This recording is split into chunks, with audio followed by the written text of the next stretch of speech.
প্রিয় দর্শক, স্বাগত জানাচ্ছি আগামীর বাংলাদেশ অনুষ্ঠানে। আশা করি আপনারা ভালো আছেন, সুস্থ আছেন। আজকে আমাদের সঙ্গে অতিথি হিসেবে রয়েছেন মাহবুব মোর্শেদ, ব্যবস্থাপনা পরিচালক ও প্রধান সম্পাদক, বাংলাদেশ সংবাদ সংস্থা বাসস। আরও রয়েছেন ডক্টর ফাইজুল হক, রাজনৈতিক বিশ্লেষক। আপনাদের দুজনকেই স্বাগত। আপনাকে ধন্যবাদ। মাহবুব মোর্শেদ, বিএনপির ভারপ্রাপ্ত চেয়ারপারসন তারেক রহমান এটি অভিযোগ করেছেন যে ১/১১ মতো বিএনপির বিরুদ্ধে আবার মিডিয়া ট্রায়াল শুরু হয়েছে। ৫ই আগস্টের যে গণঅভ্যুত্থান, সেই গণঅভ্যুত্থানের পরে অনেক জায়গাতেই পরিবর্তন এসেছে, কিন্তু আমরা বিস্ময়ের সাথে লক্ষ্য করেছি যে এই বাংলাদেশের মিডিয়া জগতে যে ল্যান্ডস্কেপ মিডিয়া জগতে ছিল, যে আওয়ামী ফ্যাসিস্ট আমলে গত ১৫ বছর ধরে তিলে তিলে তারা যেভাবে মিডিয়াকেও ফ্যাসিস্ট ব্যবস্থার অংশীদার হিসেবে গড়ে তুলেছিল, সেখানে খুব বেশি কিন্তু ব্যাঘাত ঘটানো যায়নি, সেখানে খুব বেশি পরিবর্তন আনা যায়নি। এবং এই প্রক্রিয়া, এটা আমার যেটা ধারণা, অনেকেই বিষয়টাকে ইগনোর করেছেন, এটাকে অবজ্ঞা করেছেন, এখানে মনোযোগটা দেননি। এর ফল কিন্তু ৬ মাস পরে আমরা ফলতে দেখছি। আমরা দেখছি শুধু বিএনপি নয়, এনসিপি, জাতীয় নাগরিক পার্টি, যে নতুন ছাত্র সংগঠনটি হয়েছে এনসিপি, এমনকি সরকারও, এখন ক্ষমতাসীন সরকার, অন্তর্বর্তীকালীন সরকারও নানান রকমের অপপ্রচারের শিকার হচ্ছে, নানান রকমের মিসট্রিটমেন্টের শিকার হচ্ছে। উদাহরণ হিসেবে বলা যায়, তুলসী গ্যাবার্ডের যে সাক্ষাৎকার, ভারতীয় একটা দুটা মিডিয়াকে তিনি যে সাক্ষাৎকার দিয়েছেন, সেই সাক্ষাৎকারকে কিন্তু বিকৃতভাবে বাংলাদেশের মিডিয়া উপস্থাপন করেছে। এমনকি আমরা যখন ভারতের প্রধানমন্ত্রী নরেন্দ্র মোদীর যে যুক্তরাষ্ট্র সফরের সঙ্গে ট্রাম্পের একটা বক্তব্য, সেটাকে দেখলাম যে বাংলাদেশের মিডিয়া ডিস্টর্ট করে নিজেদের মতো করে সেটাকে কিন্তু প্রকাশ করলো। কারণ গত ১৫ বছর ধরে আওয়ামী লীগ কিন্তু তাদের দলের বাইরে, তাদের এমপি এবং তাদের যে মন্ত্রী, তাদের সাথে সংশ্লিষ্টতার বাইরে, শেখ পরিবারের সাথে সংশ্লিষ্টতার বাইরে কিন্তু কোনো টিভি, কোনো পত্রিকা, কোনো অনলাইনকে তারা অনুমতি দেয়নি। আমরা কিন্তু এই গত ৬ মাসে এগুলো রিভিউ করার কোনো উদ্যোগ দেখিনি যে এই মিডিয়াগুলো কিভাবে এখনো, যারা একেবারে দলীয় বিবেচনাতে অনুমোদন পেয়েছিল, তাদের ব্যাপারে কি করা। মাহবুব মোর্শেদ, আপনি বলেন কোনো রিভিউ দেখিনি। আমরা সরকারের পক্ষ থেকে তো দেখছিই না, কারণ সরকার মনে করে যে মিডিয়ার ব্যাপারে কিছু বলা যাবে না, পশ্চিমা বিশ্ব রেগে যাবে, ইত্যাদি ইত্যাদি। কিন্তু একটা বিষয় যে ফেসিবাদের মিডিয়া যে থাকতে পারে না, সেই ধারণাটা আমরা সরকারের মাথায় ঢুকাতে পারিনি। ১। ২ নম্বর হলো, বিএনপি যে অভিযোগ করেছেন তারেক রহমান সাহেব, কিন্তু আপনি লক্ষ্য করবেন যে বিএনপিকে ১/১১ পরে যারা মিডিয়া ট্রায়াল করেছিল, তাদের সঙ্গে এই দলটির খুব সখ্যতা, এবং ওই সমস্ত মিডিয়ার পক্ষেই তারা কথা বলে। তাহলে লাভটা কি? সরকার যে মনোভাব পোষণ করে সংবাদপত্র এবং সাংবাদিকদের প্রতি, যে এখানে একটা মত প্রকাশের স্বাধীনতা থাকবে, কিন্তু সরকারকে একই সঙ্গে এই জিনিসটা বুঝতে হবে, যারা ফ্যাসিবাদী ব্যবস্থার পক্ষে সম্মতি উৎপাদন করেছিল, যারা তাদের সহযোগীর ভূমিকা পালন করেছিল, এবং যারা যখন গণহত্যা চালাচ্ছিল শেখ হাসিনার সরকার, তখন তাদের সমর্থন দিয়ে, উৎসাহ দিয়ে যারা পাশে থেকেছিল, ওই গণহত্যার মধ্যে যারা শেখ হাসিনার সঙ্গে দেখা করে তার এই গণহত্যায় উৎসাহ জুগিয়েছিল, তাদেরকে তো আমরা সেই সমর্থন দিতে পারি না। তাদের মত প্রকাশের স্বাধীনতাকে তো আমরা সাধারণ যে সাংবাদিকতার অধিকার, সাধারণ যে মত প্রকাশের অধিকার, তার সঙ্গে গুলিয়ে ফেলতে পারি না। তারা তো এখন টেলিভিশন চ্যানেলগুলোতে টক শোতে ডাকছে। এখন এখানেই হলো সমস্যা, যে গত ৬ মাসে যে গণঅভ্যুত্থানের যে শক্তিগুলো, তারা কিন্তু বুঝতে পারেনি যে মিডিয়ার মধ্যে কোন রিস্কগুলো রয়ে যাচ্ছে এবং কোন বৈরী শক্তিগুলো আবার সংগঠিত হচ্ছে। আমরা দেখতে পাচ্ছি এই মিডিয়ার মধ্য দিয়ে, মিডিয়াকে যেহেতু কোনো ধরনের সংস্কার, কোনো ধরনের রিফর্ম, কোনো ধরনের এই শুদ্ধির মধ্য দিয়ে নিয়ে যাওয়া হয়নি, ফলে সেখানে আওয়ামী লীগ ১৫ বছর ধরে তাদের মিডিয়া তৈরি করছে, এবং সেখানে ইন্ডিয়ান ইন্টারেস্ট সার্ভ করতে এই মিডিয়া অভ্যস্ত। ফলে আমরা দেখতে পাচ্ছি তারা আবার ৬ মাসের মধ্যে নতুনভাবে সংগঠিত হয়ে নতুনভাবে তাদের কার্যক্রম চালিয়ে যাচ্ছে। এক্ষেত্রে বিএনপির বলেন বা সরকারের বলেন বা এনসিপির বলেন, তাদের যে মনোভাব, মিডিয়ার প্রতি যে ইতিবাচক মনোভাব, আমি মনে করি এটা প্রশংসনীয়, এটাকে আমাদের রক্ষা করতে হবে। কিন্তু একই সঙ্গে আমাদের মনে রাখতে হবে যে মিডিয়ার মধ্যে যে ফ্যাসিস্ট উপাদানগুলো রয়ে গেছে, সেগুলোকে রক্ষা করা কিন্তু মিডিয়ার স্বাধীনতা বা মত প্রকাশের স্বাধীনতা নয়। এই যে পার্থক্য, পার্থক্যটা, এটাকে কিন্তু বুঝতে হবে। আপনি যখন মিডিয়ার স্বাধীনতার পক্ষে থাকবেন, একই সঙ্গে যদি আপনি ফ্যাসিস্ট মিডিয়াকে রক্ষা করতে থাকেন, একই সঙ্গে ভারতীয় স্বার্থের মিডিয়াকে যদি রক্ষা করতে থাকেন, একই সঙ্গে যদি আপনি হলো শেখ হাসিনার হত্যাকাণ্ডে যারা সরাসরি সমর্থন দিয়েছিল তারা পত্রিকায় খবর প্রকাশ করে এই যে আন্দোলনের নেতা তাদেরকে যখন ডেমোনাইজ করেছিল, তাদেরকে যখন ভিক্টিমাইজ করেছিল, জঙ্গি বলেছিল, তখন এই যে মিডিয়াগুলো এইগুলোকে একটা শুদ্ধ প্রক্রিয়ার মধ্য দিয়ে তো আপনাকে নিয়ে যেতেই হবে। আপনি শুধু বিভিন্ন মিডিয়া সম্পাদক পদে পরিবর্তন করলেন, তাতে কিন্তু কিছুই আসবে যাবে না। কারণ এই মিডিয়াটা একটা জটিল মেকানিজমের মধ্যে প্রত্যেকটা মিডিয়া চলে, এখানে গেটকিপাররা থাকে, এখানে নানাভাবে নানান নিউজ তৈরি হয়। ফলে আমরা যে পরিস্থিতি আজকে দেখছি যে সরাসরি বিএনপির ভারপ্রাপ্ত চেয়ারম্যানকে বলতে হচ্ছে যে মিডিয়া ট্রায়াল এক ধরনের শুরু হয়েছে, সেই পরিস্থিতিটা কিন্তু অবধারিত ছিল। আমি মনে করি যে এখানে এই গণঅভ্যুত্থানের যে ছাত্ররা আছেন, যারা এনসিপি গঠন করেছেন, তার বাইরে যারা আছেন এবং বিএনপি এবং সরকার, সবাইকে একটা জায়গায় আসতে হবে যে আমরা মিডিয়ার মধ্যে যে ফ্যাসিস্ট উপাদানগুলো আছে সেগুলোকে এখনো অব্যাহত থাকতে দেব কিনা, বা সেটাকে আমরা শুদ্ধির জন্য কি করতে পারি, তাদেরকে আইনগত প্রক্রিয়া মোকাবেলা করার উপায় আছে। কারণ তারা অসংখ্য অপরাধ করেছে। তারা এমনকি অনেক হাউস আছে যে আওয়ামী লীগের পক্ষে কাঁচা খুলে নেমেছিল, কিন্তু 21 মাস সাংবাদিকদের বেতন দেয়নি, দিনের পর দিন সাংবাদিকদের বঞ্চিত করেছে। তারা হলো অন্যায়ভাবে এই নাগরিকদের ফোন রেকর্ড তারা প্রচার করেছে টিভিগুলোতে। এরকম নানান অপরাধের সঙ্গে তারা যুক্ত। এই জুলাই গণঅভ্যুত্থানের সময় যে তারা যে অপরাধ করেছে, তারা যেভাবে সত্যকে গোপন করেছে এবং মিথ্যাকে প্রচার করেছে এবং মানে দেশের পরিস্থিতি, প্রকৃত পরিস্থিতি তুলে ধরেনি, এরকম অসংখ্য অপরাধের সঙ্গে তারা যুক্ত।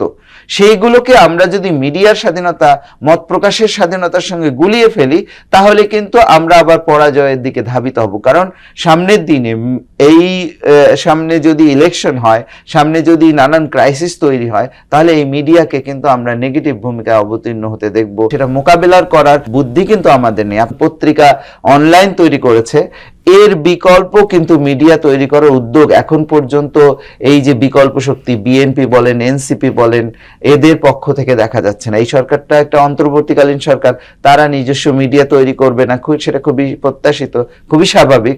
কিন্তু যে রাজনৈতিক দলগুলো, যে বুদ্ধিজীবী সাংবাদিকরা এই গত 15 বছর ধরে আওয়ামী লীগের বিরুদ্ধে লড়াই করেছেন, তাদের মিডিয়ার নানান ধরনের নিপীড়নের শিকার হয়েছেন, তারা যে বিকল্প মিডিয়া নিয়ে ভাবছেন না, এটা খুবই দুঃখজনক একটা ঘটনা। ফলে আমরা আশা করব যে এই মিডিয়ার জায়গাটাকে সকলেই একটা গুরুত্বপূর্ণ ধরে নিয়ে একটা নজর দেবেন। ডক্টর ফয়জুল হক, আপনি নিজেও জানেন যে বিএনপি বাংলাদেশের এই মুহূর্তে সবচেয়ে বড় দল। এর মানে আগে ছোট দল ছিল না, আগেও বড় দল ছিল এবং তারা ক্ষমতায়ও ছিলেন। কিন্তু আমরা লক্ষ্য করেছি সবসময় যে বিএনপি মিডিয়ার ব্যাপারে একেবারেই অনাগ্রহী।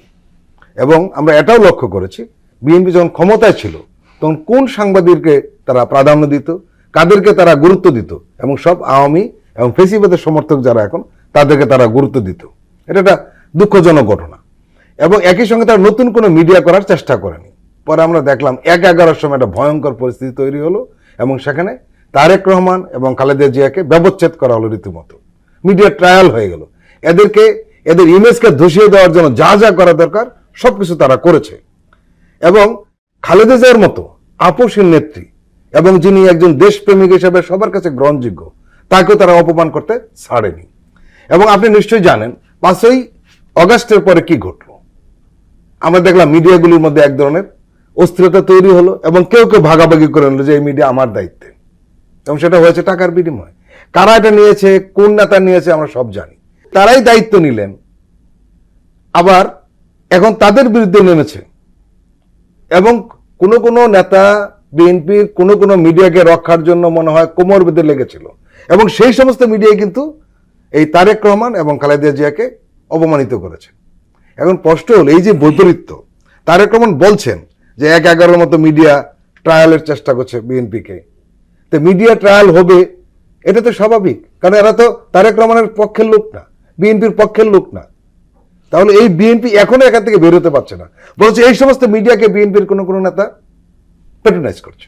আমরা জানি, এবং আমরা জানি না, অনেকেই জানে। আপনি টোটাল বিষয়টাকে আপনি কিভাবে ব্যাখ্যা করবেন? দেখেন, প্রথমত হচ্ছে বাংলাদেশ জাতীয়তাবাদী দল বাংলাদেশের সর্ববৃহৎ একটি জনপ্রিয় দল, কোনো সন্দেহ নাই। কিন্তু জাতীয়তাবাদী দলের এই মিডিয়ার জায়গাটায় এত দুর্বল, সেটাকে আপনি ধরতে পারেন যে বাংলাদেশের সর্বনিম্ন মিডিয়া কন্ট্রোল যদি করে কোনো দল, তার নাম বাংলাদেশ জাতীয়তাবাদী দল, এটা আপনি বলতে পারবেন। আপনাকে যদি আমি উদাহরণ দিয়ে বলি, আমাদের বিএনপির অনেক ভালো ভালো কাজ আছে, অনেক ভালো ভালো উদ্যোগ আছে। দেশনেত্রী বেগম খালেদা জিয়ার মতো একজন ব্যক্তি এই দলের চেয়ারপারসন হিসেবে দায়িত্ব পালন করছেন, এটা বিএনপির বিগ অ্যাসেট। কিন্তু বিএনপির সমস্যা আছে অনেক। সেই সমস্যার মধ্যে অন্যতম সমস্যা হচ্ছে তারা তাদের নিজেদের পিপলদেরকে প্রমোট করতে জানে না, তারা তাদের নিজস্ব প্রোডাক্ট তৈরি করতে জানে না। তারা মিডিয়ায় হাউজে বলেন, প্রশাসনে বলেন, সমগ্র জায়গায় তাদের দলের হোক বা যেভাবে হোক দেশপ্রেমিক মানুষদেরকে তারা রিক্রুট করতে জানে না। এবং তারা যখন দুর্বল থাকে তখন তাদেরকে খুব মূল্যায়ন করতে চায়, কিন্তু যখন একটু সবল হয়ে যায় তখনই ওই যেই মানুষগুলো পিছনে 16 বছর পর্যন্ত বিএনপিকে হেল্প করেছে সেই মানুষগুলো আস্তে আস্তে দূরে সরে যেতে হয়, কারণ তারা তাদেরকে স্পেস দিতে চায় না।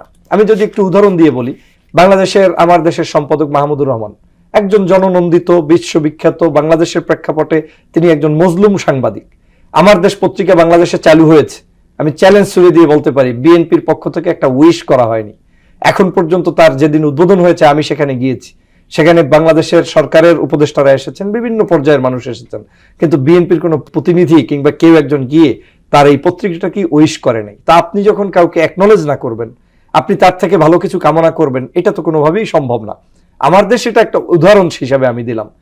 এর বিপরীতে কিন্তু অন্য অন্য অনেক পত্র পত্রিকা আছে যেখানে একটা বার্থডে পালন হলেও সেখানে বিএনপির অনেক সিনিয়র নেতারা গিয়ে উপস্থিত হয়ে যায়, কেক কাটে, এবং তাদের সাথে কাটে যারা তারেক রহমানের বিরুদ্ধে সিরিজ আকারে প্রকাশ করত বিভিন্ন মিডিয়ায়, ওই যেটাকে ট্রায়াল হিসাবে আজকে তারেক রহমান দেখছেন, এটা 1/11-তে করেছে, এখনো করছে, কেক খেয়ে আসার পরেও করছে। এই যে এক ধরনের বৈপরীত্য আচরণ তাদের মধ্যে, যে কারণে তারা এই মিডিয়ার ট্রায়ালের শিকার হচ্ছে। আপনি দেখেন, অ্যাক্টিভিস্ট নাই আমাদের এই দলের মধ্যে, খুব একটা অ্যাক্টিভিস্ট আপনি পাবেন না। এখনো যদি বাংলাদেশে কোনো একটা জরিপ দেন যে নির্বাচনের প্রক্রিয়া নিয়ে, সংস্কার নিয়ে, আগামী নির্বাচনে কারা ক্ষমতায় আসবে না আসবে, অ্যাক্টিভিস্টদের কাজ কি? তারা তো ওখানে গিয়ে ঝাঁপিয়ে পড়বে, তার পক্ষে অবস্থান নিবে। কিন্তু বিএনপির অবস্থানটায় দেখবেন অ্যাক্টিভিস্টদের কোনো অবস্থান নাই। ভোটের জায়গায় সেখানে অনলাইনে সার্চ দিলে দেখবেন অন্য আরেকটা সেকেন্ড লার্জেস্ট পার্টিরাও ফার্স্ট হয়ে যায়, কিন্তু বিএনপি সেখানে ফার্স্ট হইতে পারে না। তার মানে অ্যাক্টিভিস্টগুলো আপনার এখানে অ্যাক্টিভলি অ্যাক্টিভিস্ট তৈরি করা হচ্ছে না। এখন তারা কোথায় তাহলে? তারা আছে স্বার্থ সিদ্ধির জন্য, তারা আছে ব্যক্তিগত আয় উৎপাদনের জন্য, তারা আছে ব্যস্ত, অথবা আমাদের ওই ধরনের মানব সম্পদ তৈরিই করা হয়নি এডুকেটেড পিপলদেরকে। অনলাইনের এই যুগে আপনি জানেন শেখ হাসিনা অনলাইনকে অবজ্ঞা করার কারণে আজকের এই পতনের শিকার হয়েছে। সারা 16 বছর আমরা প্রায়ই বলতাম টকশোতে যে অন্যায় অত্যাচারগুলোকে আমরা তুলে ধরতাম, শেখ হাসিনা বিশ্বাস করতো না, বলতো এগুলো জামাত শিবিরের কাজ, বিএনপির কাজ, এগুলো আসলে সত্য নয়। কিন্তু বাস্তবতা তো তাই হলো। আজকে তাদের অ্যাক্টিভিস্ট নেই, আজকে যারা আছে তাদের ওখানে তাদের মূল্য নেই। আমি ইফতার পার্টি গিয়েছি, আমি হাসবো না কাঁদবো আমি বুঝতে পারছি না। বিএনপির একটা অনলাইন অ্যাক্টিভিস্ট সেখানে উনি এই বক্তব্য রাইট সেখানেই বলেছে, কিন্তু সেখানে আমি উল্লেখযোগ্য 5টা পিকচার পাই নাই যারা বিএনপির জন্য গত 16 বছর জীবন দিয়েছে, সংগ্রাম করেছে, অনলাইন অ্যাক্টিভিস্ট হিসেবে কাজ করছে। এখন অনলাইন অ্যাক্টিভিস্ট 5 জনের ভিউ হওয়াও একজন অনলাইন অ্যাক্টিভিস্ট আছে, আর একজন ব্যক্তি একটা বক্তব্য দিলে 1 কোটি 5 কোটি মানুষ দেখে, সেটাকেও অনলাইন অ্যাক্টিভিস্ট। উদ্যোক্তা ছিল জিয়া সাইবার ফোর্স, অথচ এই ফোর্সের আপনি ওখানে দেখবেন সাজুগুজু করে কোত্থেকে কে এসেছে, হঠাৎ করে বসে গিয়েছে, যাদের কোনো অস্তিত্ব নাই। এমন অনৈক্যের ব্যাপারে এমনও রিপোর্ট আসছে যারা আওয়ামী লীগের অ্যাক্টিভিস্ট ছিল তাদেরকে ওখানে ইনভাইট করে নিয়ে এসে তারপরে সেখানে সাজানো হয়েছে। তার মানে তারেক রহমানের মতো একজন ব্যক্তি যেখানে বক্তব্য রাখবেন, সেখানে 16 বছরের যারা জুলুম অত্যাচার শিকার হয়ে দেশের জন্য লড়াই করেছেন সেই অ্যাক্টিভিস্ট হতে পারে। বিএনপি পাশাপাশি দেশের জন্য কথা বলতে গিয়ে অন্য আরো 2-4টা দলকে হয়তো প্রমোট করেছেন, কিন্তু তারা তো বিএনপিরই অ্যাক্টিভিস্ট, কিন্তু তাদেরকে কিন্তু সেখানে ডাকা হয়নি। একেবারে আমি চ্যালেঞ্জ, অনেকেই ক্ষোভ চাচ্ছে, ফেসবুকে এটা নিয়ে কথা হচ্ছে, আমি অনলাইন অ্যাক্টিভিস্ট, আমি তো বিএনপির অনলাইন অ্যাক্টিভিস্ট, আমি জাতীয়তাবাদী ইসলামী মূল্যবোধের অ্যাক্টিভিস্ট, কই আমি তো একটা ফোনও পাইনি। তো এই যে তার মানে আপনি এখন ধরে নিতে পারেন যে আমার জায়গাটা বাদ দিলাম, যে আমি সবচেয়ে একটা ছোট লেভেলের মানুষ এখানে, কিন্তু এর চেয়েও তো বড় লেভেলের মানুষ বাংলাদেশে আছে, বহু মানুষ আছে। কার্টিসি মেসেজটাই তারা দিতে জানে না, কাউকে দেয় না। আপনার এই মানে বিভিন্ন আমরা যখন এই মিডিয়ার কি বলে বৈষম্যের শিকার হতাম, তখন বিদেশে বসে বসে অনলাইনে অনেক মানুষ কাজ করত। তার মধ্যে আপনারা নিশ্চয়ই দেখেছেন যে বিভিন্ন চ্যানেলগুলো কাজ করতো। এই চ্যানেলগুলোর মানুষদেরকে বিএনপির পক্ষ থেকে আদৌ ফোন দেওয়া হয় কিনা আমার জানা নেই, দেয় না। দিয়েছে দেয়নি। আমি সে কারণে বলছি যে অ্যাক্টিভিস্ট তৈরি হচ্ছে না, যারা আছে তাদেরকেও নিগৃহীতের শিকার হতে হচ্ছে। কারণ এখন তো আমি ক্ষমতার খুব দ্বার প্রান্তে চলে এসেছি, যখন আমি ক্ষমতার খুব কাছাকাছি চলে এসেছি তখন আমার চরিত্রটা আবার আওয়ামী স্টাইলে হয়ে যাচ্ছে। আওয়ামী লীগের লোকেরা এখন সুযোগ সবচেয়ে বেশি পাচ্ছে। আমি আপনাকে হলফ করে বলতে পারি যে প্রত্যেকটা সেক্টরে বিএনপির এখন চতুর্দিক থেকে যারা এই মিডিয়াগুলোকে কন্ট্রোল করছে, নিউজগুলোকে কন্ট্রোল করছে, টিভি চ্যানেল কন্ট্রোল করছে, সব জায়গায় আওয়ামী লীগের দোসরদেরকে স্থান দিয়ে দিয়ে তারা তাদের ছোট ছোট স্বার্থগুলোর কারণে জাতীয় স্বার্থগুলোকে বিসর্জন দিচ্ছে। আজকে দেশের স্বার্থে যে নিউজগুলো, দেশের স্বার্থে যেভাবে কথা বলার দরকার, দেশের স্বার্থে যেভাবে টিভি চ্যানেলগুলো নিয়ে আসা দরকার, সেই কাজ তাদের মধ্যে নেই। আজকের এইভাবে করে করে বর্তমান সময়টা যখন তারা অতিবাহিত করছে, ঠিক তারেক রহমান সাহেব সঠিক উপস্থাপনা করেছেন, তিনি বুঝতে পেরেছেন যে মিডিয়ার ট্রায়াল হবেন। কিন্তু আমি তারেক রহমান সাহেবকে আজকে বিটিভির এই আলোচনার মাধ্যমে উপস্থাপন করতে চাই, আমরা বলে কাউকে এখানে তৈরি করতে পারবো না, আমাদেরকেই তৈরি করতে হবে। আমার টিভি চ্যানেল কয়টা আছে আমার সেখানে অ্যানালাইজ করতে হবে। বাংলাদেশের প্রত্যেকটি টিভি চ্যানেলই ভালো মন্দ মিক্স এটা থাকবে, চলতে হবে, সাংবাদিকদেরকে স্বাধীনতা দিতে হবে। কিন্তু স্বাধীনতা ইজ নট মিনস একেবারে মিথ্যা তথ্য উপস্থাপন করে আমাকে ধ্বংসের উদ্দেশ্যে স্বাধীনতা, এটার নাম তো স্বাধীনতা না। আপনি একজন অনলাইন অ্যাক্টিভিস্ট, সে কথা বলতে গেলে তার ন্যায়সঙ্গত কথা বলতে হবে। সে বিএনপির পক্ষে হয়তো 60% কথা বলবে, কিন্তু 40% তাকে জামাত, হেফাজত, চরমনাই সবকিছু মিলিয়ে কথা বলতে হবে। কিন্তু ওই লোকটাও বিএনপির অ্যাক্টিভিস্ট। কিন্তু আপনি যখন ওই এক লাইন শব্দ সহ্য করতে পারবেন না, লোকটা কেন বিরোধী মতের আর একটা লোকের পক্ষে কথা বললো তাই বলে তাকে ব্র্যাকেটে রেখে দিবেন, আপনি তো জাগতে পারবেন না। আপনার পাশে তো কাউকে পাবেন না। সর্বশেষ যাদেরকে পাবেন আওয়ামী লীগের কিছু গুন্ডা পান্ডাদেরকে পাবেন, এবং তারা যেটা করবে সেটার ভয়াবহতা হচ্ছে 1-11। এরা করবে, এখনো যারা সুযোগ নিচ্ছে একজনও আপনি বিএনপির পাশে পাবেন না। যেদিন বিপদ আসবে, ওই বিপদের দিনই ঘুরে ফিরে আবার ওই যারা 16 বছর নিগৃহীত ছিল তারাই কিন্তু আবার আপনার পাশে দাঁড়াবে। কারণ তারা তো দেশপ্রেমিক, তারা তো এখন পর্যন্ত টেন্ডারবাজি, সন্ত্রাসী, চাঁদাবাজি, কোনো জায়গায় কোনো পদ পদবীর জন্য লড়াই করছে না, বুকে সাহস নিয়ে কথা বলছে। আমিও বলছি আজকের। সে কারণে আমি মনে করি তারেক রহমান সাহেব সঠিক জায়গায় হাত দিয়েছেন, কিন্তু আমি তাকে 3টা পরামর্শ দিতে চাই। নাম্বার 1, এখন হচ্ছে good time to establish some news paper, establish media channel, media house. এই জায়গাগুলোতে তাদেরকে কাজ করতে হবে, লেখালেখি বৃদ্ধি করতে হবে, ছাত্র জনতার মধ্য থেকে, ছাত্র দল থেকে নতুন নতুন ক্রিয়েটিভিটি তৈরি করতে হবে, পিপলদেরকে তৈরি করতে হবে যারা অনবরত দেশের জন্য লিখে যাবেন। আর দেশের জন্য লিখলেই সেটা বিএনপির ঘাড়ে পড়বে, গিয়ে বিএনপির পক্ষেই আসবে। বিএনপি তো একটা নির্যাতিত দল। খালেদা জিয়ার চাইতে নির্যাতিত নেত্রী কে ছিল বলেন গত 16 বছরে? তার মতো একজন আদর্শ নেত্রী, যার এক কথায় ঐক্যের প্ল্যাটফর্ম, সারা বাংলাদেশের যে কোনো রাজনৈতিক দলকে এখন তিনি ডাকলে এখন তার কাছে এসে বসে পড়বেন। এই যে একজন মহান নেতাকে, নেত্রীকে আমরা উপস্থাপন করতে ব্যর্থ হচ্ছি, সেই জায়গা থেকে আমি মনে করি তার এখানে অ্যাক্টিভিস্ট তৈরি করতে হবে। তৃতীয় হচ্ছে, এইখানে অ্যাক্টিভিস্ট যারা, তাদেরকে আওয়ামী ফ্যাসিজমের বিরুদ্ধাচরণ করে এই মানুষগুলোকে অ্যাকোমোডেট করতে হবে, একত্রিত করতে হবে, ইউনিটি এখানে বজায় রাখতে হবে, এবং তাদেরকে কোনো দল বাছ বিচার করা যাবে না।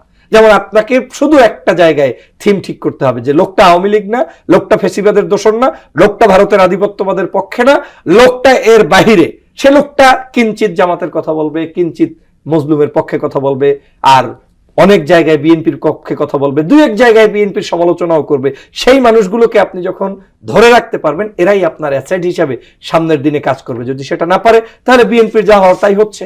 আজকে আপনি একটু আগে যেটা বললেন যে বিভিন্ন মিডিয়া, এখন কিন্তু আপনি মনে করিয়েন না যে বাংলাদেশের যে মিডিয়াগুলো আছে এই মিডিয়াগুলো স্টিল আওয়ামী লীগের একেবারে টপ লেভেলের নিয়ন্ত্রণে আছে। না, আমাদেরই কোনো না কোনো ভাই ইতিমধ্যে বসে গিয়েছে নিয়ন্ত্রণ করতে, কিন্তু লোকজন বসে গিয়েছে। কিন্তু এই লোকগুলো বসে গিয়েছে, নিয়ত ছিল সংস্কার করা না, নিয়ত ছিল কিছু আর্ন করা। তো যেহেতু টাকা পয়সা আর্ন করতে হবে, উনি ওই আওয়ামী লীগের সাথে সুর মিলিয়েই কিন্তু মিডিয়া হাউসকে যে কোনো মূল্যে ওই টাকার বিনিময়ে নিয়ন্ত্রণ করতে গিয়ে আজকে সেখানে নিউজে আপনাকে ঠিকই বলি দিচ্ছে, আপনাকে ঠিকই গালি দিচ্ছে, আপনি তখন আবার কি কথা বলছেন? প্রগতির সুরে কথা বলছেন। এজন্যই তো আমরা দেশটা স্বাধীন করেছি। না, এজন্য স্বাধীন করি নাই, মিথ্যা তথ্য উপস্থাপনের জন্য দেশ স্বাধীন করি নাই। 5ই আগস্ট স্বাধীন সংগঠিত হয়েছে বাংলাদেশের সত্য বস্তুনিষ্ঠ নিউজ উপস্থাপনের জন্য। 5ই আগস্ট সংগঠিত হয়েছে মজলুম জনতার কণ্ঠকে উচ্চারিত করার জন্য। অতএব যারা এই ধরনের মিথ্যাচার করে এবং বিভিন্ন কলা কৌশলে বিএনপিকে সহ বিভিন্ন বিরোধী মতের মানুষদেরকে দাবিয়ে রাখতে চায়, তাদের মূল কূট কৌশল হচ্ছে আবারও ফ্যাসিজম ফেরত নিয়ে আসা এবং আওয়ামী লীগকে ফেরত আনা। একটা পর্যায়ে গিয়ে আগেই ভালো ছিলাম এই ট্যাগিং এর রাজনীতিটা নতুন করে শুরু করা। অর্থ হচ্ছে আগেই ভালো ছিলাম মিনস দ্যাট আওয়ামী লীগই ভালো, ফ্যাসিবাদী ভালো, এদেশে আর কোনো মানুষ এখন যারা আছি আমরা ভালো নাই। সেই কাজটা কিন্তু শুরু হয়ে গিয়েছে, এবং তাতে সবচাইতে বেশি ক্ষতিগ্রস্ত হবে বাংলাদেশ জাতীয়তাবাদী দল। অতএব জাতীয়তাবাদী দলের এখনই উচিত হবে, এখন এই মুহূর্তে এই জায়গাগুলোতে শনাক্ত করে স্বাধীনভাবে একটি নতুন কমিশন প্রয়োজনে তাদের পক্ষ থেকে গঠন করে এই মিডিয়া সেলকে মিডিয়া সেলের মতো করতে হবে। বিএনপির মিডিয়া সেলে কোনো সাংবাদিক নেই, সাংবাদিক তো নেই, এবং যারা দায়িত্ব পালন করছে তারা ইগনোর করছে যেই মানুষগুলো উঠে আসা দরকার, তাদের পাশে তারা নেই। আপনি নিজে পারলে আমাকে চ্যালেঞ্জ দিয়ে গেলাম, আগামী টক শোতে আপনি আমাকে একবার দেখাবেন লিস্ট করে এনে, যদি আপনি যেহেতু সাংবাদিকতার পেশায় আছেন আপনার পক্ষে সম্ভব। বিএনপির মিডিয়া সেলের ইফতার মাহফিল is not easy things, it's big part. যেখানে তারেক রহমান সাহেব স্পিচ দিয়েছেন, এটা তো চারটিখানি কোনো ব্যাপার না যে সিম্পলি সে কারো কাছে কথা বলেছে। আপনি পারলে তালিকাটা সংগ্রহ করে আমাকে দেখাবেন, ওখান থেকে যদি 16 বছরের জুলুম অত্যাচার মানে যত নির্যাতন হয়েছে এর পক্ষে স্টেটমেন্ট দেওয়া, ফেসবুকে অনলাইনে অফলাইনে যার ভিউ মিনিমাম 25 থেকে 50,000 হয়েছে, এরকম একটা মানুষ দেখাতে পারলে জীবনে রাজনীতি করবো না। নাই, সব 200-250 বুস্ট করে তারপরে পেজে ছাড়তে হয়। এই ধরনের নায়ক নায়িকাদেরকে দিয়ে তারপরে আপনার অনলাইন অ্যাক্টিভিস্টদের ইফতার হয়েছে। এটা হচ্ছে আমাদের সাইবার ফোর্স বানিয়েছে, এটা হচ্ছে আমাদের এই দলের জন্য, দেশের জন্য অবশ্যই অশনি সংকেত। এবং এটা শুধু বিএনপি নয়, আগামীতে বাংলাদেশের জন্য অশনি সংকেত। কারণ বিএনপিকে তো মানুষ মনে করে ক্ষমতায় দ্বার প্রান্তে যাবে, তো যেই দলটি ক্ষমতায় যাবে সেই দলের অ্যাক্টিভিস্টদের চেহারা সুরত যদি এরকম হয়, সে দল দিয়ে তো বাংলাদেশ ভালো কিছু পাবে না। প্রিয় দর্শক, আমরা এখন একটু বিরতি নিচ্ছি, আপনারা আমাদের সঙ্গেই থাকুন।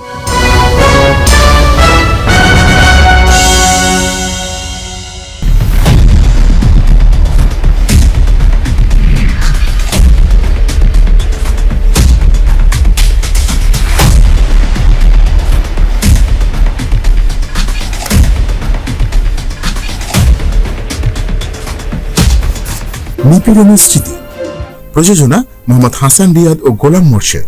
দেখবেন প্রতি শুক্র ও শনিবার সন্ধ্যা 7টায়।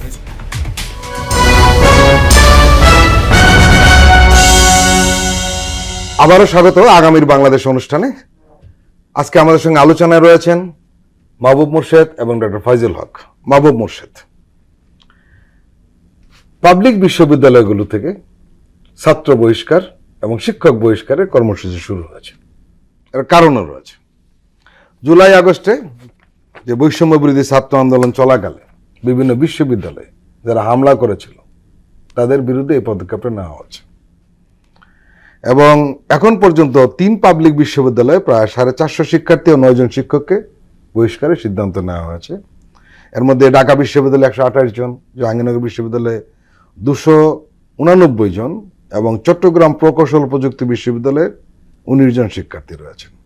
এবং যথারীতি এই সমস্ত শিক্ষার্থীরা সেই সন্ত্রাসী ছাত্র সংগঠন, নিষিদ্ধ ছাত্র সংগঠন ছাত্রলীগের সক্রিয় কর্মী ছিলেন। জাহাঙ্গীরনগর বিশ্ববিদ্যালয় থেকে শুধু 9 জন শিক্ষক বহিষ্কৃত হয়েছেন।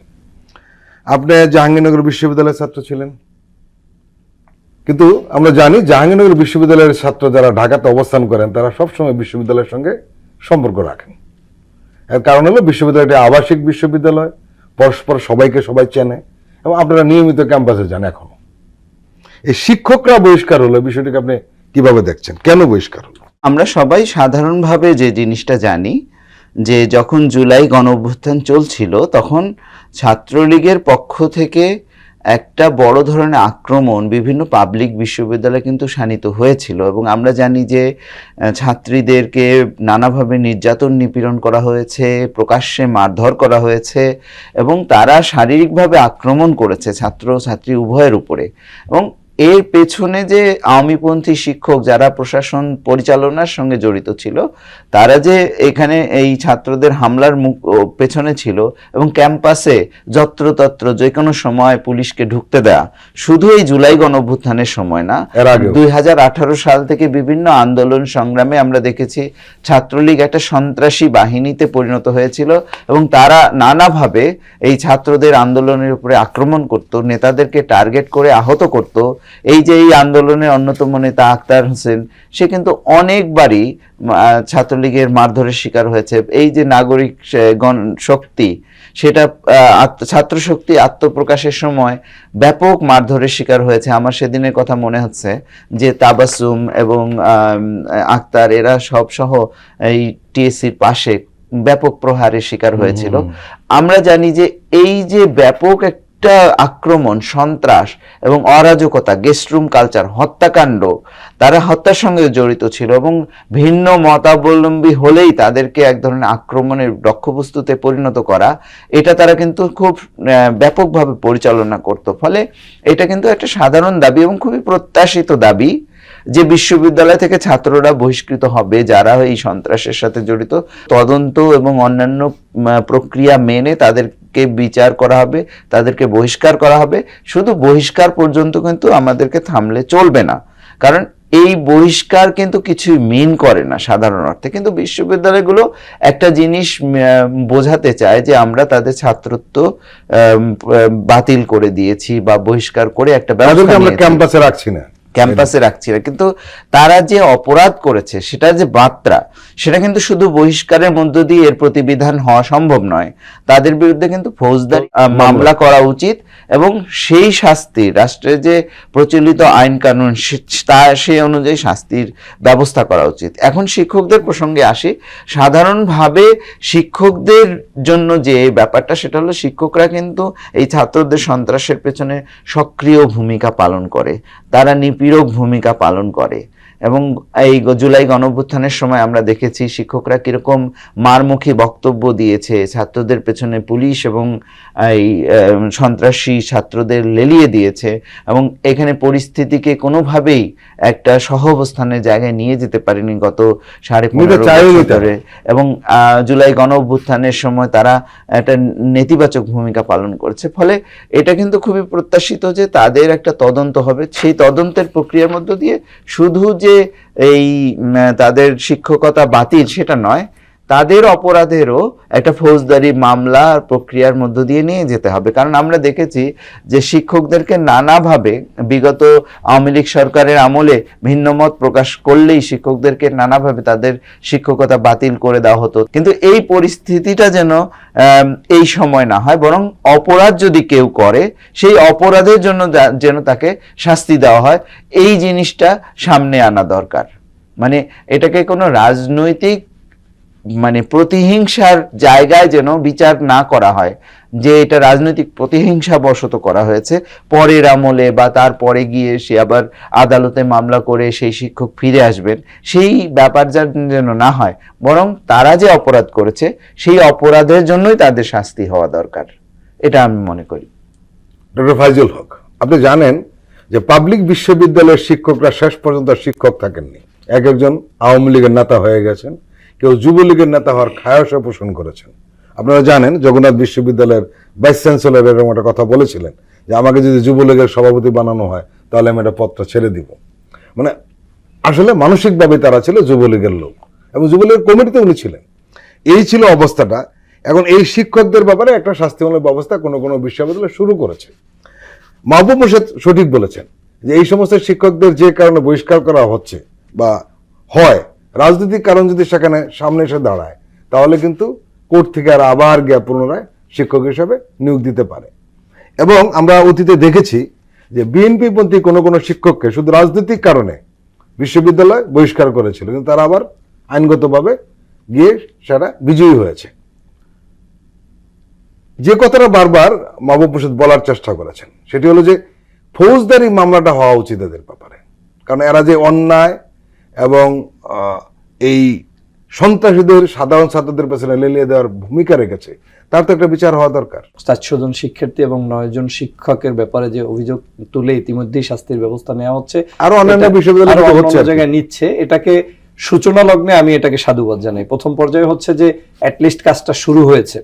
আপনি দেখেন, যেটা আপনি প্রসঙ্গক্রমে বলার চেষ্টা করেছেন যে আওয়ামী লীগের আমলে ছাত্রলীগের পদ পাওয়ার জন্য, যুবলীগের পদ পাওয়ার জন্য, আওয়ামী লীগের পদ পাওয়ার জন্য একজন ব্যক্তি ভিসি পদ ছেড়ে দিয়ে ওই জায়গায় যেতে চেয়েছেন। তার মানে আপনি চিন্তা করে দেখেন কি পরিমাণ মধু সেখানে ছিল, যে মধুটাকে আহরণ করতে একজন ভাইস চ্যান্সেলরকে পদ ছেড়ে দিয়ে বিশ্ববিদ্যালয়ের VC is not simply things. আপনি চাইলেই যে কেউ হবেন বা যে কোনো ব্যক্তি, মর্যাদার জায়গাটা অবশ্যই একটা মর্যাদার জায়গা, এবং অনেক জায়গায় মন্ত্রী এমপি তারা তাকে মূল্যায়ন করতে বাধ্য হয়, কারণ সে একজন শিক্ষিত শিক্ষক হিসাবে সর্বোচ্চ জায়গায় অবস্থান করছেন। সেটা ছেড়ে যখন এই ছাত্রলীগ যুবলীগের নেতৃত্বে কেউ আসতে চেয়েছেন, সেখান থেকেই বুঝতে পারেন যে আমাদের শিক্ষাঙ্গনে এই রাজনীতিগুলো কতটা কলুষিত করেছে আওয়ামী লীগের সময়ে। আপনি দেখেন আওয়ামী লীগের এই যে একটু আগে আমরা বললাম যে দলীয় ট্যাগ লাগিয়ে তাদেরকে বিচার করা লাগবে না, তাদেরকে যে কোনো মূল্যে অপরাধী সাব্যস্ত করতে হবে, অপরাধী সাব্যস্ত করতে তো কোনো নোটিশ লাগবে না। ছাত্রলীগ আওয়ামী লীগের আমলে অপরাধ হয় নাই কোথায় আপনি বলেন? প্রত্যেকটা বিশ্ববিদ্যালয়ে সন্ত্রাসের অভয়ারণ্য ছিল। প্রত্যেকটা বিশ্ববিদ্যালয়ের আপনার যারা কমিটি পেয়েছে তারা শান দিয়ে, মানে কি বলে, ওই যে অস্ত্রে শান দিত আর কি, দেয়ালের সাথে ঘষে ঘষে তারপরে ছুরিগুলোতে শান দিয়ে সেগুলো রেডি করে রাখতো। সে পিকচার জাতীয় পত্রপত্রিকায় এসেছে এবং তারা ছাত্রলীগের কেন্দ্রীয় সাধারণ সম্পাদক, সহকারী সম্পাদক, সহসভাপতি এই পদগুলো তারা পেয়েছে। এবার আমার চট্টগ্রাম বিশ্ববিদ্যালয় থেকে আমি নিজে দেখেছি চিটাগং ইউনিভার্সিটির যারা সহসভাপতি হয়েছে, সভাপতি হয়েছে, এরা প্রত্যেকে এই অস্ত্র ধার দেওয়া মানে সংগঠনের সদস্য, তারা সেখান থেকে উঠে এসেছে। আজকে তারা, আপনি নিশ্চয়ই এক দেড় বছর 2 বছর আগের একটা নিউজ দেখেছেন, ইডেন কলেজে ছাত্রলীগের নেত্রীরাই এক নেত্রী আর এক নেত্রীর বিরুদ্ধে অভিযোগ করছে যে তাদের শারীরিক বিভিন্ন কিছুকে ব্যবহার করে সেখানে প্রায় 12 লক্ষ 14 লক্ষ টাকা মাসে ইনকাম করে কোন নেত্রী। গেস্ট রুমে প্রথম কোনো ভদ্র মহিলা মেয়ে মানুষ যদি আসে, সুন্দরী কোনো আসে, তাদেরকে আটকিয়ে রেখে চাপ প্রয়োগ করে আওয়ামী লীগের বড় বড় নেতাদের কর্তৃক তাদের মাধ্যমে বিশেষ পদ্ধতিতে তারা টাকা মানে ইনকাম করত এবং হলগুলোতে সিট বাণিজ্য থেকে শুরু করে, এটা আমি বলছি না, তাদের নেত্রীরা বলতো, এটা পত্রপত্রিকায় এসেছে। তো এই অন্যায়গুলো তারা করেছে। আপনি জানেন যে জাহাঙ্গীরনগর বিশ্ববিদ্যালয় আপনার স্বামীর সামনে স্ত্রীকে বেঁধে রেখে তারপরে জঙ্গলের মধ্যে নিয়ে সেখানে ধর্ষণ করেছে। আপনি জানেন যে আপনার 100 সেঞ্চুরি করেছে ছাত্রলীগের। হ্যাঁ, তো এই যে মানিকদের অত্যাচার, জুলুম, নির্যাতন, তো এই জায়গাগুলোই তো আপনার জন্য বিগ এভিডেন্স। আপনার তো আর কিছুর দরকার নেই। সর্বশেষ 2024-এর যে কার্যক্রমটা তারা করেছে, যেখানে শিক্ষক তার দায়িত্ব কি, ছাত্রদের জীবনকে সুন্দরভাবে গঠন করার জন্য তিনি সেখানে মানুষদেরকে মানে সুন্দর কথা শোনাবেন, নিয়ন্ত্রণ করার চেষ্টা করবেন। বিশ্ববিদ্যালয়ের একজন শিক্ষক যখন আন্দোলন সংগ্রাম চলা অবস্থায় দেশপ্রেমিক শিক্ষার্থীদের উপরে আঘাত করে, আক্রমণ করে, হত্যার সাথে জড়িত থাকে, তাকে তো আপনি শিক্ষক বলতে পারেন না। তার পেশাটা তো আর শিক্ষক হিসেবে থাকে না, সে তো সন্ত্রাসী হয়ে যায়। অতএব আওয়ামী লীগের এই সন্ত্রাসদেরকে আপনি যেটা বললেন, অবশ্যই ফৌজদারি মামলা দিতে হবে। ফৌজদারি মামলা শুধুমাত্র নয়, তাদেরকে দ্রুত কোনো একটা ট্রাইব্যুনাল গঠন করে সেখানে শাস্তি নিশ্চিত করতে হবে। যে লোক খুনের সাথে জড়িত তাকে খুনের বিনিময়ে সর্বোচ্চ শাস্তি ফাঁসি, যে লোক অন্য কোনো অপরাধের সাথে জড়িত তাকে জেল, জুলুম কিংবা অন্য যে কোনো কার্যক্রম যেটা থাকবে নিয়ম অনুযায়ী, আইন অনুযায়ী সেটা করতে হবে এবং এটা করতেই হবে। আপনি যদি এটা আজকে না চালু করেন তাহলে আগামীর বাংলাদেশ কি হবে? আগামীর আমাদের সন্তানরা কোন জায়গায় যাবে? বিশ্ববিদ্যালয়গুলোতে একজন মা, একজন কৃষকের সন্তানরা যখন পড়তে আসে, আপনি নিশ্চয়ই দেখেছেন যে এই যে আবরার ফাহাদের হত্যাকাণ্ডটি কারা ঘটিয়েছে, কিভাবে ঘটিয়েছে? ছাত্রলীগের এই পশুগুলো কিভাবে সেখানে তার উপরে নির্মম নির্দয়ভাবে অত্যাচার করেছে এবং তার মায়ের সাথে একটু ফোনে কথা বলতে দেয় নাই, খাবার খেতে দেয় নাই, প্রস্রাব করতে দেয় নাই, মানে রাস্তার উপরে, মানে কি বলে, সিঁড়ির উপরে মৃত্যু জেনে ফালিয়ে রেখেছে এবং সেখানেও কিন্তু বিশ্ববিদ্যালয়ের অবহেলা ছিল, তারা ঠিকমতো এসে তার পাশে দাঁড়ায়নি। মৃত্যু নিশ্চিত হওয়ার পরেই তাকে ট্রিটমেন্টের জন্য নেওয়া হয়েছে। এই যে বৈষম্য, এই যে অত্যাচার, এই যে জুলুম, এই জায়গা থেকে তো আমাদেরকে বের হয়ে আসতে হবে এবং সে কারণে আমি মনে করি এই 400 লোককে ইতিমধ্যেই যে আইনের আওতায় আনার প্রক্রিয়া চলছে, 9 জনকে বহিষ্কার করা হয়েছে শিক্ষক হিসেবে, এইটাকে স্থায়ীভাবে বহিষ্কার করতে হবে। পাশাপাশি তাদেরকে যে কোনো মূল্যে মামলার ভিতরে ঢুকিয়ে দিয়ে আইনের মাধ্যমে তাদের বিচার করতে হবে। মাহবুব মোর্শেদ, আমরা পুলিশের ব্যাপারে খুব তীব্র সমালোচনা করি যে পুলিশ ছিল আসলে দলীয় বাহিনী, বলা হতো পুলিশ লীগ। কিন্তু পাবলিক বিশ্ববিদ্যালয়ের কিছু শিক্ষক আসলে এরা শিক্ষক ছিলেন না, শেষ পর্যন্ত এরা সবাই ছিলেন যুবলীগ মানসিকভাবে, এবং অনেকের সাথে যুবলীগের যোগাযোগ থাকতো, নিয়মিত যাতায়াত করতেন। বয়সের কারণে তারা যুবলীগে, কম বয়সে থাকলে হয়তো ছাত্রলীগেই থাকতেন। এই শিক্ষকরা আসলে শিক্ষক শেষ পর্যন্ত ছিলেন না। আমরা দেখেছি তাদের কথাবার্তা, তাদের আচরণ এবং সন্ত্রাসী ছাত্রলীগকে তারা কিভাবে লেলিয়ে দিয়েছে আমরা প্রত্যক্ষ করেছি। এখন এই শিক্ষকদের ব্যাপারে সামনে কথা আসছে এবং বহিষ্কারের প্রসঙ্গ আসছে, এবং এই শিক্ষকদের ভূমিকা কিন্তু একটা সুবিধা হলো যে এখন মিডিয়ার কারণে আমরা এদের ভূমিকাগুলো জানি, এদের বক্তব্য পর্যন্ত এখন আমরা সংগ্রহ করতে পারি। এখন আমার মনে হয় অন্যান্য বিশ্ববিদ্যালয়ে কিন্তু শিক্ষকদের ব্যাপারে তেমন একটা পদক্ষেপ নেওয়ার আমরা লক্ষণ দেখছি না। শুধু আপনার বিশ্ববিদ্যালয়ে আমরা দেখলাম 9 জনকে সাময়িক বহিষ্কার করা হয়েছে। তো অন্যান্য বিশ্ববিদ্যালয়ে নীরব কেন? যে কোনো একটা প্রতিষ্ঠান চালাবেন তখন কিন্তু আপনাকে দায়িত্বশীল ভূমিকায় অবতীর্ণ হতে হবে। আপনি যখন, আমরা ঢালাও ভাবে বলতে পারি টকশোতে বসে বা যে কোনো জায়গায় বসে যে এরা দায়ী, কিন্তু আপনাকে যখন তথ্য প্রমাণের ভিত্তিতে একটা প্রকৃত অর্থে মিনিংফুল ব্যবস্থা নিতে হবে, তখন কিন্তু আপনার সেই ডাটাগুলো, ডকুমেন্টগুলো কালেক্ট করতে হবে। হ্যাঁ, আমরা বৃহত্তর অর্থে জানি, কিন্তু আমরা জানি যে জানার মধ্যেও অনেক ভুল আছে, আমরা অনেক ভুল করতে সেটা পারি। আদালতে প্রমাণের ব্যাপারে আদালতে প্রমাণ প্রমাণ করার, করতে হবে। তদন্ত কমিটিগুলোর কাছে প্রমাণ করার, সিনেটের কাছে যথাযথভাবে উপস্থাপনার ব্যাপার আছে। সে কারণেই আমি বলছি যে এই প্রক্রিয়াগুলো, যদি কেউ প্রকৃত অর্থে দোষী হয়ে থাকেন, তাহলে তাকে সেই প্রক্রিয়ার মধ্যে দিয়ে দোষী প্রমাণ করে তার বিরুদ্ধে ব্যবস্থা নিতে হবে। কিন্তু এমন যদি হয় ঢালাও ভাবে আমরা যদি বলি, কারণ আমরা কিন্তু টিকবে না। তার চেয়ে বড় কথা হলো কি, সিচুয়েশন গুলো আমাদের মাথায় রাখতে হবে।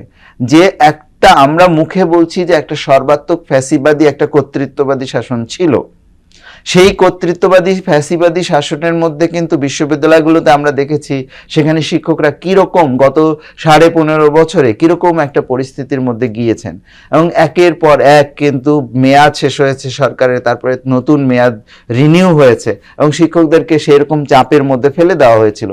এখানে অসংখ্য শিক্ষক আছেন যারা হলো প্রকৃত অর্থেই তারা কিন্তু মনে করেন যে এই আওয়ামী লীগের পক্ষে থাকাটা উচিত নয়, কিন্তু তারা থাকতে বাধ্য হয়েছেন। অনেকেই চাকরির জন্য আওয়ামী লীগের সমর্থন নিতে বাধ্য হয়েছেন, কিন্তু শেষ পর্যন্ত আমরা দেখেছি কি অনেক শিক্ষক, বিশ্ববিদ্যালয়গুলোর প্রচুর শিক্ষক, তারা কিন্তু ছাত্রদের পাশে এসে দাঁড়িয়েছেন।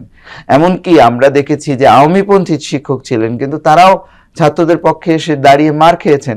এরকম কিন্তু ঘটনা জাহাঙ্গীরনগরেই আছে, অনেক ঘটনা আছে, দুই একটা না, অনেক ঘটনা আছে। যারা অন্য মতের কারণে আপনার পক্ষে এসে দাঁড়ায়নি তাদেরকে তো আপনি অপরাধী বলবেন না যতক্ষণ না পর্যন্ত সে অপরাধমূলক। যে কোনো, আমাদেরকে একটা জিনিস মাথায় রাখতে হবে যে আমার একটা মতামতের জন্য, আমার একটা রাজনৈতিক মতের জন্য আমি কিন্তু অপরাধী হতে পারি না। মতামতের জন্য আমি শিক্ষককে দোষী সাব্যস্ত করতে চাই না।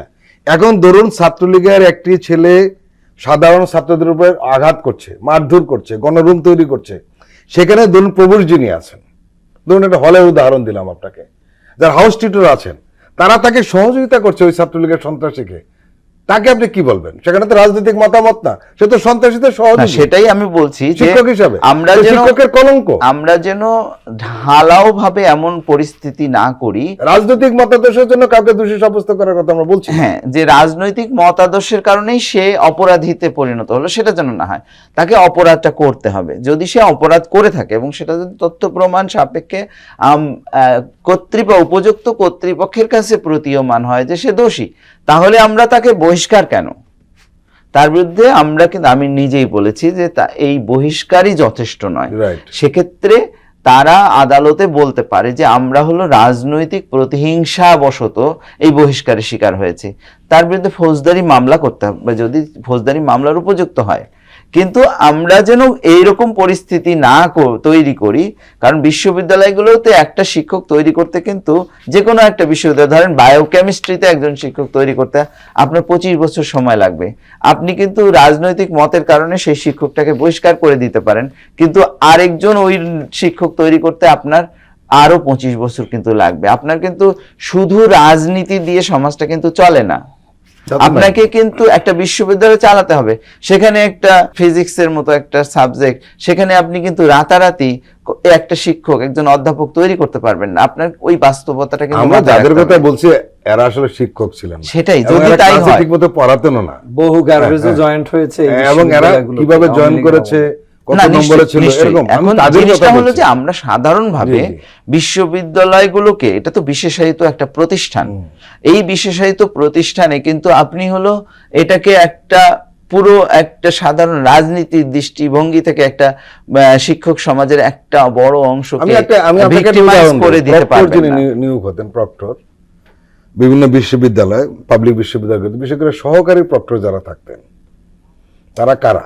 আমরা দেখেছি সেটি হলো যে এই প্রক্টর, সহকারী প্রক্টরদের মেজরিটি ছিলেন যারা ছাত্রলীগ করতেন এবং সক্রিয় সন্ত্রাসী কর্মকাণ্ডে জড়িত থাকতেন। নিশ্চয়ই, হয়তো উনি মেধাবী ছিলেন, একটা ফার্স্ট ক্লাস রয়েছে, না কোনোভাবে তা নয়, কিন্তু তা নয়, বরং গত 15.5 বছরে আমরা অনেক উদাহরণ দেখেছি যে শিক্ষক নিয়োগের ক্ষেত্রে অনেক ব্যত্যয় ঘটেছে, অনেক অনিয়ম ঘটেছে। মেধাবী বিশ্ববিদ্যালয়ের শিক্ষক হলেই যে মেধাবী ছাত্র তিনি ছিলেন তা নয়, বরং ফার্স্ট ইয়ার থেকে এমন ঘটনা ঘটেছে, এমন একটা সিস্টেম তৈরি করে ফেলা হয়েছিল যেখানে ফার্স্ট ইয়ার থেকে তাদের মতাদর্শ বিচার করে তাদেরকেই শিক্ষক বানানো হবে এরকম সিলেক্ট করা হতো। তারপরে ওই যে আত্মীয় বৃত্তান্ত যেটা আমরা বলি, তারপর যে সুপারিশ, আত্মীয়দের, শিক্ষকের আত্মীয়, শিক্ষকের ছেলে মেয়ে, তারা নানাভাবে কিন্তু শিক্ষক হয়েছে, সুপারিশ হয়েছে। এবং আমরা দেখেছি যে ফার্স্ট ক্লাসই নাই এরকম ছাত্ররাও কিন্তু শিক্ষক হয়েছেন, পিএইচডি নাই, নিয়ম কানুনের ব্যত্যয় ঘটিয়ে অসংখ্য নিয়োগ হয়েছে। এবং এই নিয়োগগুলোর মধ্য দিয়ে আমরা যেটা বলি, এদেরকে আপনি কি শিক্ষকের কাতারে ফেলবেন না, এখানে আমি বলছি যে এই জিনিসটা তো হয়েছে, এবং আমরা কিন্তু এই যে মানুষজন যারা নিয়োগ পেয়েছে এরা তো বাংলাদেশের, আমরা কিন্তু সাধারণভাবে বলি বাংলাদেশের শিক্ষা ব্যবস্থাকে আওয়ামী লীগ যেভাবে এই তার গত 15.5 বছরের শাসন আমলে খারাপ মানহীন শিক্ষক নিয়োগের মধ্য দিয়ে ক্ষতিগ্রস্ত করেছে, এটা তুলনা নাই। এটা একটা নজিরবিহীন ঘটনা, এবং এই ঘটনাগুলো আমাদের শিক্ষা ব্যবস্থাকে দুর্বল করেছে। আবার একই সঙ্গে ছাত্রলীগের ক্যাডার, ছাত্রলীগ করত, ক্যাম্পাসে মাস্তানি করত, সেই ব্যক্তিটি আবার শিক্ষক হয়ে, প্রক্টর হয়ে ক্যাম্পাসের আইন শৃঙ্খলার নিয়ন্ত্রণের দায়িত্ব পেয়েছিল, সেটাও সত্যি। ফলে আপনি যখন এই ব্যাপারগুলো, আমি অবশ্যই এই ব্যবস্থা গ্রহণের পক্ষে, সাজাটা যাতে হয়, প্রতিবিধান যাতে হয়, এবং এটাকে আমরা একটা সংশোধনের রাস্তায় যাতে নিয়ে যেতে পারি, সেটা গঠনমূলক হতে হবে। একটা ধ্বংসাত্মক, যেটা আমি আগে 2টা উদাহরণ দিলাম, যে আপনি একটা নতুন শিক্ষক, একজন অধ্যাপক কিন্তু একদিনে তৈরি করতে পারবেন না, কিন্তু তার চাকরিটা আপনি একদিনে খেতে পারবেন। আপনাকে বুঝতে হবে যে তার স্কলারলি সেই কন্ট্রিবিউশন আছে কিনা।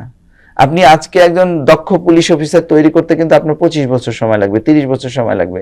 আপনি তার চাকরিটা একদিনে খেতে পারবেন, কিন্তু 25 বছর 30 বছরটা আপনি কিন্তু আর পাবেন না। ফলে আপনি যখন এই ডিসিশনগুলো নিবেন, এই ডিসিশনগুলো নিতে অন্যকে উৎসাহিত করবেন, দাবি জানাবেন, তখন কিন্তু এই বাস্তবতাটা মাথায় রেখেই আপনাকে অগ্রসর হতে হবে। প্রিয় দর্শক, আমরা আবার একটু বিরতি নিচ্ছি, আপনারা আমাদের সঙ্গেই থাকুন।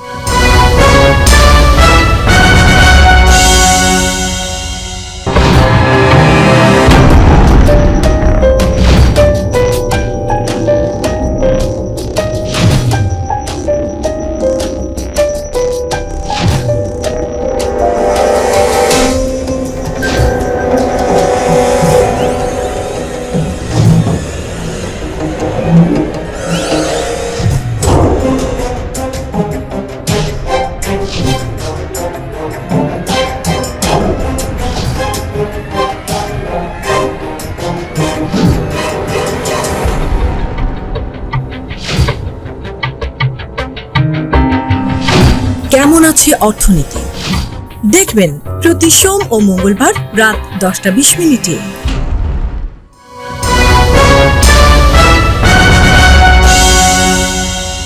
আবারও স্বাগত আগামীর বাংলাদেশ অনুষ্ঠানে। আজকে আমাদের সঙ্গে আলোচনায় রয়েছেন মাহবুব মোর্শেদ এবং ডক্টর ফয়জুল হক।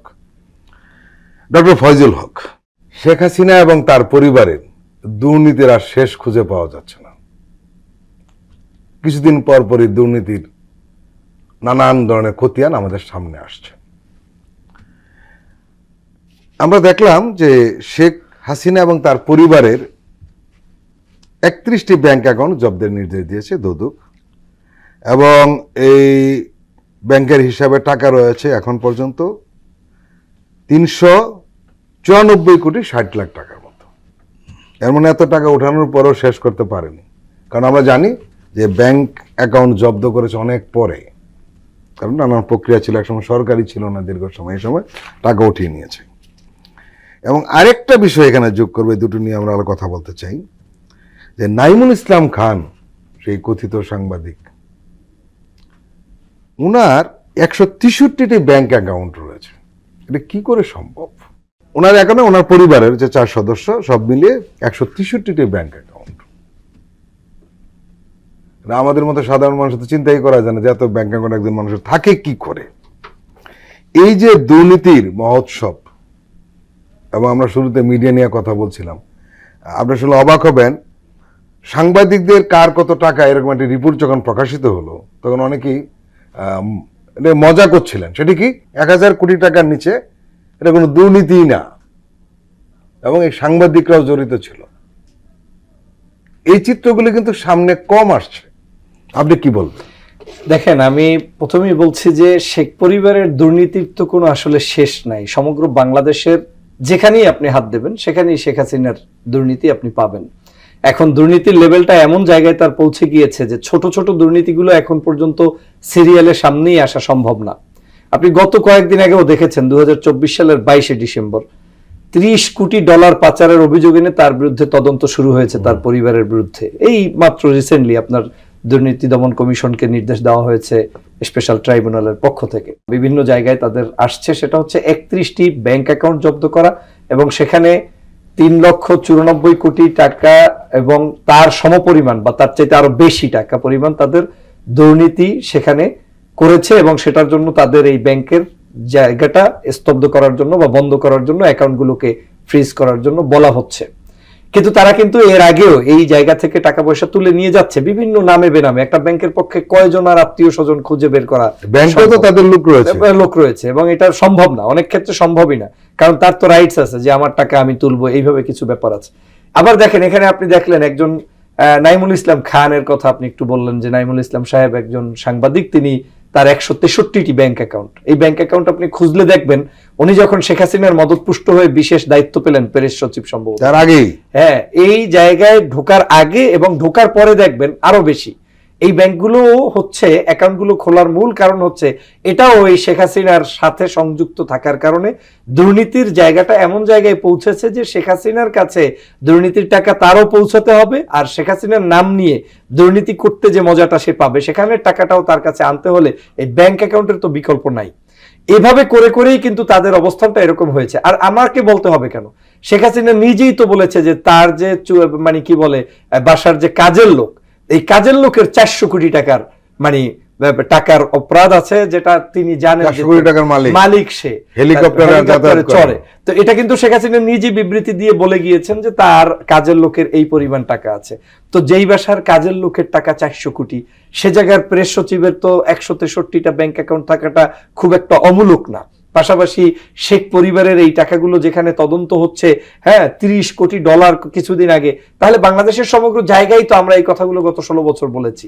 তো সমগ্র তন্দ্রে তন্দ্রে এই দুর্নীতিগুলো শেখ পরিবার, শেখ হাসিনা এবং তার আত্মীয় স্বজনরা করে চলেছে। বাংলাদেশের এই প্রথম আমি মনে করি যে সরকার সাহসী উদ্যোগ নিয়ে শেখ হাসিনা পালায়নের পরে এই জায়গাগুলোতে হাত দিয়েছে এবং এই জায়গাগুলোতে এখন তাদের এই টাকাগুলো রাষ্ট্রের কোষাগারে নিয়ে আসার প্রক্রিয়া শুরু করা উচিত বলে আমি মনে করি, বা তারা শুরু করেছে কিঞ্চিত। কিন্তু যে পরিমাণ দুর্নীতি করেছে সেই দুর্নীতির টাকা তো আর আপনি এখন ফেরত নিয়ে আসতে পারবেন না। আপনার এই টাকা তো আপনার শেখ হাসিনার 5ই আগস্টের আগে বাংলাদেশ থেকে যে পরিমাণ টাকা বাহিরে গিয়েছে, 5ই আগস্টের পরেরটাই আপনি না হয় হুলিয়া জারি করলেন, ব্যাংকের আপনার অ্যাকাউন্ট আপনি ফ্রিজ করলেন বা অন্য কিছু করলেন, কিন্তু তার আগের টাকাগুলো কোথায় যাবে? আপনার এই যে ভারতে টাকা পাচার করেছে, বিভিন্ন লাগেজে করে টাকা পাচার করেছে, আপনার বেগম পাড়া নির্মাণ করেছে, তার একজন আপনার মন্ত্রী জাভেদ সাহেবের কত শত বাড়ি তার বিদেশে। তো সেই যে টাকার উপরেই তো তারা আসলে জীবনযাপন করছে। এই শেখ হাসিনার একজন বেয়াই, আপনার যে আপন বেয়াইয়ের ভাই, সে তো অ্যারেস্ট হয়েছে আওয়ামী লীগের সময় বিভিন্ন আপনার অর্থনীতির পাচারের কারণে। একজন ছাত্রলীগের কর্মী মানে হুন্ডি ব্যবসা করে কত কোটি টাকা বিদেশ পাচার করেছে, সেগুলো তো আমরা দেখেছি। অতএব এই জায়গাগুলোতে বাংলাদেশটাকে গত 16 বছর মূলত তারা একদম ধ্বংস করেছে। কিছু প্রজেক্ট শুধু জনগণের সামনে দেখানোর জন্য ওইগুলো বলে বলে বেড়াতো, যেমন পদ্মা সেতু করেছে, মেট্রো রেল করেছে, আপনার টানেল করেছে। কয়েকদিন আগে আমাদের সম্ভবত এই ডক্টর মোহাম্মদ ইউনূস সাহেবের প্রেস সচিব বা অফিস থেকে একজনে বলেছেন যে এই যে টানেল করেছে চট্টগ্রামের, এই টানেলটা একজন ব্যক্তির স্বার্থে করেছে, যেখান থেকে কোনো আয়ের খবর নাই, যে পরিমাণ প্রতি মাসে অসংখ্য টাকা লস যাচ্ছে। তার মানে কি, তারা প্রজেক্ট গুলো দাঁড় করিয়েছে শুধু আপনাকে চোখে একটু ধুলা দেওয়ার জন্য, যে আপনি বলতে পারেন যে কিছু একটা হচ্ছে। তো এরকম করে করে তারা টাকাগুলো লোপাট করেছে। এখন আমাদের সময় এসেছে এই টাকাগুলো বের করার। সরকারকে আমি সাধুবাদ জানাই যে অন্তত পক্ষে তাদের বিরুদ্ধে অ্যাকশনে যাওয়া শুরু হয়েছে। মাহবুব মোর্শেদ, এই টাকা লুটপাট, এই দুর্নীতি, গণহত্যা, এই বিষয়গুলো সম্পর্কে আওয়ামী লীগের লোকজন চুপচাপ, তারা এই বিষয় কখনোই সামনে আনেন না। এবং আমরা বারবার আলোচনা করছি এবং অবাক হচ্ছি যে কোনো একজন লোকের, তাদের কোনো লোক এই কোনো অনুশোচনা নেই। এবং আমরা লক্ষ্য করছি সরকারের পক্ষ থেকে যে ইনফরমেশন দেওয়া হচ্ছে, শুধু সেই কাজটুকু মিডিয়া প্রকাশ করে দায়িত্ব পালন করছে। আওয়ামী লীগের পক্ষ থেকে কেউই এখন পর্যন্ত এই নতুন রাজনৈতিক বাস্তবতায় গণঅভ্যুত্থানের পরের যে বাংলাদেশ, সেই বাংলাদেশে তারা রাজনীতি করবে এরকম কোনো অ্যাপ্রোচ নিয়ে কোনো বক্তব্য হাজির করেননি। বরং আমরা উল্টোটা দেখেছি যারা এতদিন ধরে আওয়ামী লীগ বিরোধী রাজনীতি করেছে, যারা আওয়ামী লীগের দ্বারা নির্যাতিত নিপীড়িত হয়েছে, তারাই কিন্তু আওয়ামী লীগ কিভাবে ফিরতে পারে তার উপায় নানান দিক থেকে আমরা পেয়েছি। যে আওয়ামী লীগকে সংশোধিত হয়ে আসতে হবে, আওয়ামী লীগকে ক্ষমা চাইতে হবে, ইনক্লুসিভ নির্বাচন হতে হবে, শেখ পরিবারের বাইরের লোকদেরকে রাজনীতিতে আসতে হবে, এরকম বক্তব্য আমরা পেয়েছি। কিন্তু বিস্ময়কর হলো আওয়ামী লীগের কোনো নেতা, কোনো সিনিয়র, কোনো জুনিয়র, এমনকি কর্মী পর্যন্ত কেউই এটা যে তাদের যে ভূমিকা গত 15.5 বছরে তারা যে তিনটি নির্বাচন চুরি করেছে, তারা যে লাখ লাখ কোটি টাকা বিদেশে পাচার করেছে, তারা যে এখানে একটা সন্ত্রাসের রাজত্ব কায়েম করেছিল, তারা যেভাবে এখানে হলো মানুষের নাগরিক অধিকার না, মানুষের ভোটাধিকার, মানুষের মত প্রকাশের অধিকার হরণ করেছে এবং দলীয়করণ সর্বস্তরে তারা বিস্তারিত করে রেখেছিল, সেই ব্যাপারে তারা কোনোভাবেই অনুতাপ, অনুশোচনা এবং এটাকে সংশোধনের কোনো একটা বাক্য তারা ব্যয় করেনি। ফলে আমরা কি দেখতে পাই যে তারা আসলে কি করতে চাইছে। তারা আসলে আওয়ামী লীগ এখন পর্যন্ত ওই মানসিকতার মধ্যেই আছে যে তারা যে প্রক্রিয়াতে অবৈধভাবে গত 15.5 বছর ধরে ক্ষমতায় ছিল, বাংলাদেশে ক্ষমতায় ছিল, তারা একই প্রক্রিয়ায় এই বাংলাদেশে তারা ফিরে আসতে চায়। তারা সেই বিদেশি প্রভু, তাদের সেই বিদেশি যে পৃষ্ঠপোষক, তাদের সহযোগিতায় এবং তাদের বন্ধু, তারা বলে থাকে, তারা আশা পোষণ করে তাদের ভারত শেষ পর্যন্ত তাদের জন্য কিছু একটা করবে। হ্যাঁ, তাদের বন্ধুদের সহযোগিতায় তারা হলো ফিরতে পারে। এবং তারা আওয়ামী লীগের কর্মীদের যে মানসিকতা, তারা যেভাবে এই অন্তর্বর্তী সরকার, ছাত্র আন্দোলনের নেতা, বিএনপির নেতা, এদের বিরুদ্ধে যেভাবে কথা বলে, তাদের মিডিয়া যেভাবে প্রোপাগান্ডা ছড়ায়, তারা যেভাবে অ্যাক্টিভিটি করে, সমস্ত বিষয় থেকে বোঝা যায় যে তারা অপেক্ষায় আছে যে তাদের যে পৃষ্ঠপোষক এবং তাদের যে বন্ধুরা, পৃষ্ঠপোষকের বন্ধুরা, তারা একদিন আবার সেই পুরনো প্রক্রিয়ায় তাদেরকে এসে ক্ষমতায় বসিয়ে দিয়ে যাবে এবং তারা ফ্যাসিস্ট এবং কর্তৃত্ববাদী শাসন ব্যবস্থাটা অব্যাহত রাখবে। এইটা হলো তাদের মেন্টালিটি। এবং আমরা দেখছি যে এই যে মিডিয়া, যেটা আপনি বললেন, যে মিডিয়া কিন্তু স্বতঃপ্রণোদিতভাবে আওয়ামী লীগের দুর্নীতি, তার যে অনিয়ম, তার যে টাকা পাচার, এগুলোর বিরুদ্ধে কিন্তু কিছুই করছে না। কেন করছে না? কারণ হলো এই মিডিয়া তো আওয়ামী লীগই তৈরি করেছে, তাদের এমপি, তাদের ইনভেস্টর, তারাই এই যে মিডিয়ার লোকজন, তারা তো শেষ দিন পর্যন্ত যারা ইনভেস্টর, শুধু সাংবাদিক কেন, আপনি দেখেন সাংবাদিকরা গিয়েছে শেখ হাসিনাকে অকুণ্ঠ সমর্থন দিয়েছে গণহত্যায়, তেমনি ভাবে মিডিয়ার যারা মালিক তারাও কিন্তু এই তার সঙ্গে দেখা করে তাকে অকুণ্ঠ সমর্থন দিয়েছে, তাদেরকে শেষ পর্যন্ত তার সঙ্গে থাকতে চেয়েছে। এই যদি মিডিয়া হয়, এই মিডিয়া তো আওয়ামী লীগকে, শেখ হাসিনাকে রক্ষার কাজটাই শেষ পর্যন্ত করে যাবে, এর বিকল্প তো আমরা তাদের কাছে পাবো না। কিন্তু এখানে আমাদের কিছু করার আছে। সেই করাটা হলো যে এখানে অবশ্যই আমি একটা জিনিস বলতে চাই যে 5 আগস্টের পরের বাস্তবতা আর 5 আগস্টের আগের বাস্তবতা এক নয়। কারণ 5 আগস্টের পরে দুধকে দুধ, পানিকে পানি হয়ে গেছে। সেটা হলো যে বিভিন্ন রাজনৈতিক মতাদর্শ যারা আওয়ামী লীগের বিরুদ্ধে ছিল, তারা কিন্তু 5 আগস্টের আগে একটা ইস্পাত কঠিন একটা ঐক্যের মধ্যে ছিল যে শেখ হাসিনাকে আমাদের পরাজিত করতে হবে, তার পতন ঘটাতে হবে। কিন্তু 5 আগস্টের পরে যার যার রাজনীতি আলাদা হয়ে গেছে, যে আমাদের নিজস্ব মত থাকবে, আমাদের নিজস্ব রাজনীতি থাকবে, কিন্তু বৃহত্তর স্বার্থে আমরা ঐক্যবদ্ধ হব।